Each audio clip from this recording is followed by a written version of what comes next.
Oh yeah! So for today's video, I'm gonna talk about the first cartoon appearance of that new classic Batman villain, Bane.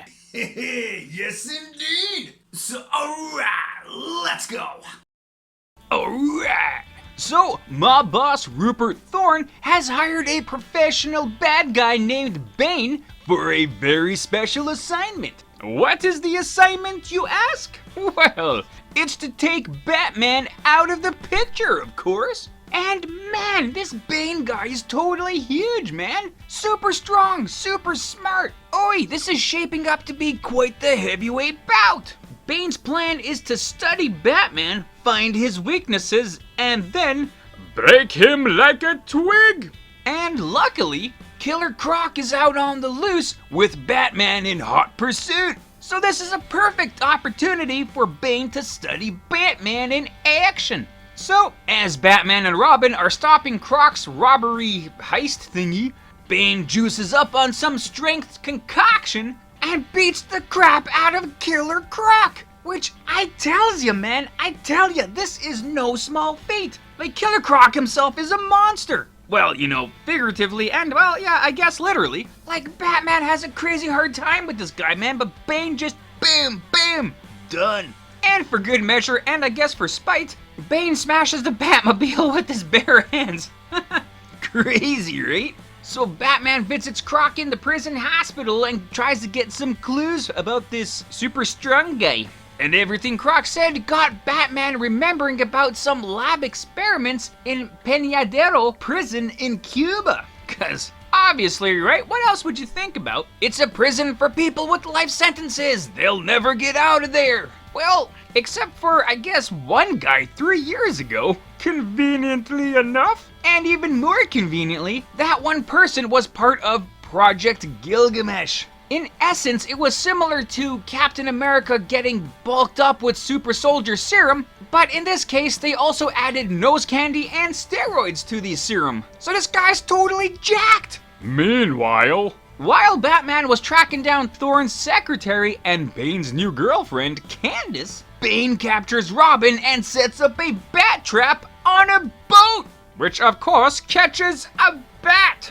So Bane juices up again with that chemical called venom, and man, he tosses Batman around like a ragdoll. Yeah, sure, you know, Batsy puts up a decent fight, man, but like, I don't like, you know, where this is going. So after a bit of a break in the fight, Batman saves Robin, and bam! The title fight is back on. As Bane is about to break Batman's back over his knee, Batman quickly sabotages Bane's serum control, giving him an unstoppable and continuous dose of the juice. And Bane can't take it, right? He's constantly getting pumped up with this, like, steroid hard drug serum. It's like he's gonna explode! But Batman, you know, being the good mensch and all, he cuts the feeding tube and Bane is reduced to normal. All of that venom serum leaks out of his body, and now he's just some average kind of muscular guy with a really cool mask. So Batman shoves this victory in Rupert Thorne's face, and well, Rupert Thorne is out $5 million.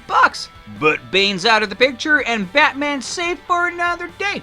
And with that, that is the end of this fantastic Bat Tale. Yeah, what can I say, hey? That was actually a pretty awesome episode. Like, it's a classic Batman animated series episode, but it's got that little bit more danger of, oh my god, can Batman actually be broken in this cartoon? So, if you did not know, at the time this cartoon was actually produced, Bane was relatively a brand new character in the comic books. And yeah, like for the cartoon, you only really had one Bane story to go off of, so they adapted that one and only one, right? In that story, Bane actually broke Batman's back. Bruce Wayne had to take a step back and recover while Azrael took over the duties of Batman with his new different costume and everything. Which I guess depends who you ask, you know, was a pretty good kind of a story. But other people thought it was really ridiculous and kind of gimmicky and just, you know, kind of, you know, not that good. Some of those people who did not like that comic book story at all was in fact the producers of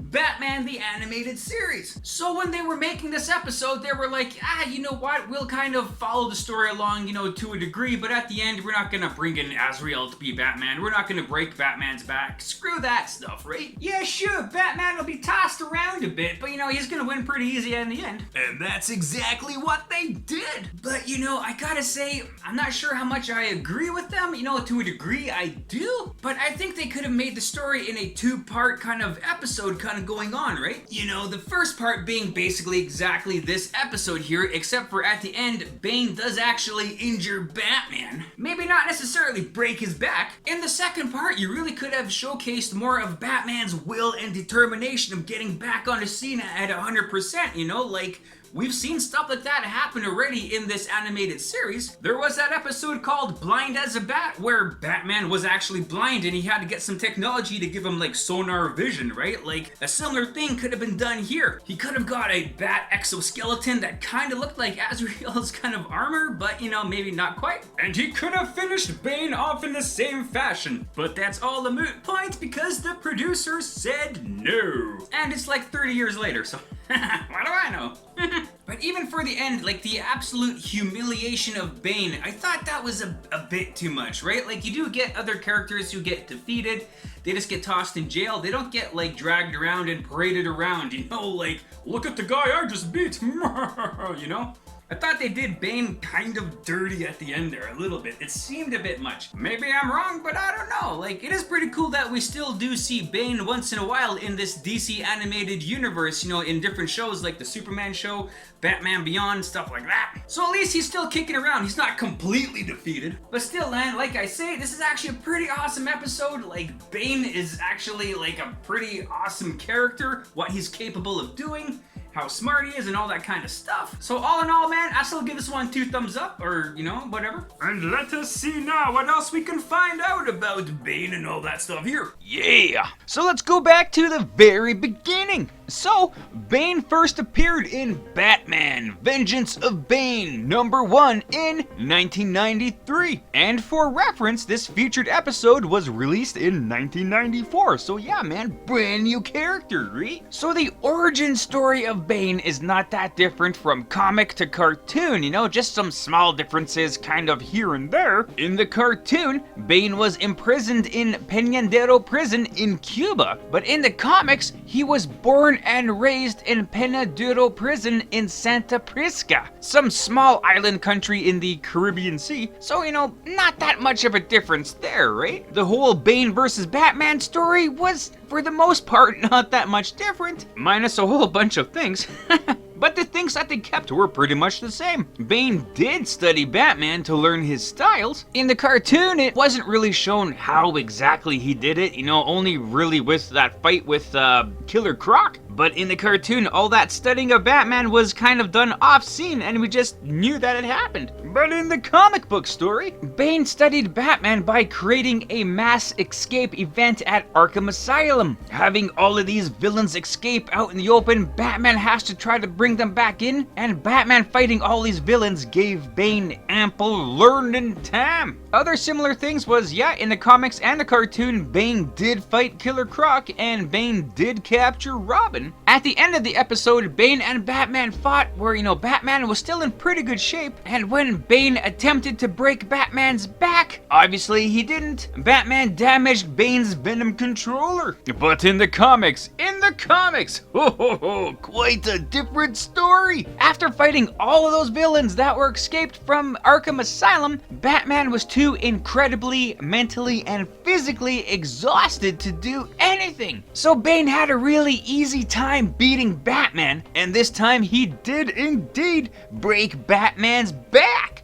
So for the main points, like I say, pretty good, pretty accurate to the comics, but for a 20-minute cartoon story, you gotta cut out a whole lot of things, so I can still dig what they did, right? For the rest of this comic story arc was when Bruce Wayne was healing his back, and Jean-Paul Valley, aka Azrael, temporarily took over the role of Batman with his more aggressive and violent methods with a different cool-looking Batman uniform. And it was actually Azrael at the end of this all who defeated defeated Bane, you know, cutting that venom feeding tube and all that. So we didn't see that part of the story in this cartoon episode, you know, mainly because Jean-Paul Valley took the mantle of Batman full-time in Batman number 489 in 1993 and was making big changes to the Batsuit, you know, starting in Detective Comics number 673 in 1994. So if the animated episode came out in 94, obviously there's no way that they would have had any time to actually introduce the character of Jean-Paul Valley and everything after that, right? So, meh.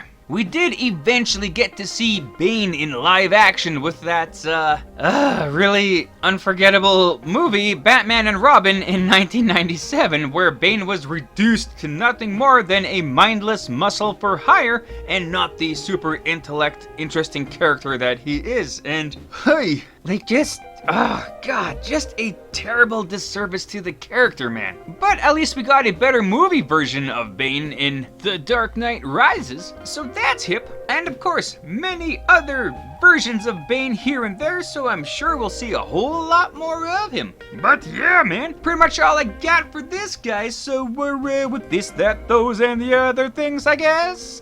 That's that. Right on, and there you go. So thanks for watching the video. I hope you liked it as much as I did making it. Also, feel free to check out the source material that I featured in this video. And if you want to leave a comment on anything you may have liked or things I might have missed in this, you know, feel free to do so. Or anything else, you know, just to say hi. That's cool too. And other than that, you know, have a great day. Thanks.